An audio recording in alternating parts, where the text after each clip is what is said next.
अरबों में जा सकता है। उसकी वजह यह है कि खुदा पर शक करना कुफर है। ये तो जो मैं आपसे बात कर रहा हूँ वो कुरानी बात है कि अल्लाह भलाई करता है तो हमें भी भलाई करनी चाहिए। आप लोगों को नसीहत है, कभी भी आप पैसे के पीछे ना भागें। आप अपनी ज़िंदगी में मैं खुदा का शुक्र अदा करता हूँ कि ये एक गली का मोहल्ले की दुकान थी मेरे वालिद साहब की 1955 में। अस्सलामुअलैकुम, मैं हूं मोहम्मद इमरान और आप देख रहे हैं आईया वर्ल्ड। हमारे साथ इम्तियाज़ अब्बासी साहब मौजूद हैं जो कि नहायत मोअज़्ज़िज़ बा किरदार और खिदमत खल का जज्बे रखने वाली शख्सियत हैं। आज ये साहिवाल में इम्तियाज़ मेगा की ग्रैंड ओपनिंग पर आए थे और हमारे साथ ही यहाँ पर मौजूद हैं। इन्होंने ना कि सिर्फ अपने अमल से इज़्ज़त कमाई बल्कि लोगों के दिल भी जीते। इन्होंने अल्लाह की राह में खर्च करना और नेकी के कामों में पहल करना ही अपनी अवलीन तरजीह समझी और यही इनकी पहचान है। आए इनसे गुफ्तगू करते हैं। सर, सबसे पहले तो ये बताइएगा कि इम्तियाज़ की आपने आगाज़ कैसे किया? एक छोटे से जनरल स्टोर से आज आप माशाल्लाह इतने बड़े नाम कमा चुके हैं। मैं खुदा का शुक्र अदा करता हूँ कि ये एक गली का मोहल्ले की दुकान थी मेरे वालिद साहब की 1955 में। फिर मैं पढ़ लिख के जब आया हूँ तो फिर मैंने उस स्टोर को बड़ा करके 1967 में इम्तियाज़ स्टोर रख दिया।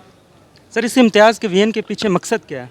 इसके पीछे एक मकसद है जी जो कि आज तक हमने पैसों के बारे में नहीं सोचा है। जी लोगों को नौकरी मिलना, जी। उनकी ज़िंदगी में आसानी होना, उनके बच्चे स्कूल जाएं, उनके घर का बिजली का बिल पड़े। अल्लाह ताला की राह में खर्च करने को कितना अहम समझते हैं आप? मेरा ख्याल है कि इसमें एज ए बीइंग टू मुस्लिम कोई सवाल होना नहीं चाहिए। आप 10 रुपये देते हैं तो वो 10,000 देता है। अच्छा, इम्तियाज़ साहब ये बताइएगा कामयाबी के पीछे असल मकसद क्या है?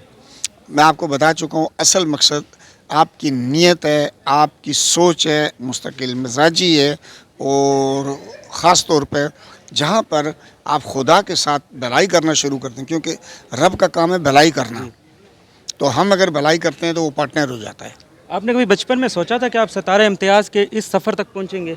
बिल्कुल नहीं। आप लास्ट में नौजवानों को और लोगों को क्या पैगाम देना चाहेंगे? मैं उनको ये पैगाम दूंगा कि मेरी आप लोगों को नसीहत है, कभी भी आप पैसे के पीछे ना भागें। आप अपनी ज़िंदगी में एक राह और मशल बनाएं कि पैसा आपके पीछे है। और वो कैसे आएगा पैसे आपके पीछे? आपकी नीयत का ठीक होना ज़रूरी है, आपकी इंसानियों की भलाई, लोगों की भलाई आप ये देखें और फिर आपके पास शोहरत और दौलत कैसे आती है। अच्छा इम्तियाज़ साहब, जैसे कि अब आपने ये बात की है, इसका मतलब ये है कि एक आम नौजवान भी इस कुलिये पे अमल करके लाखों रुपए और करोड़ों तक जा सकता है? अरबों में जा सकता है। उसकी वजह यह है कि खुदा पर शक करना कुफर है। ये तो जो मैं आपसे बात कर रहा हूँ वो कुरानी बात है कि अल्लाह भलाई करता है तो हमें भी भलाई करनी चाहिए। पाकिस्तान पाकिस्तान जिंदाबाद।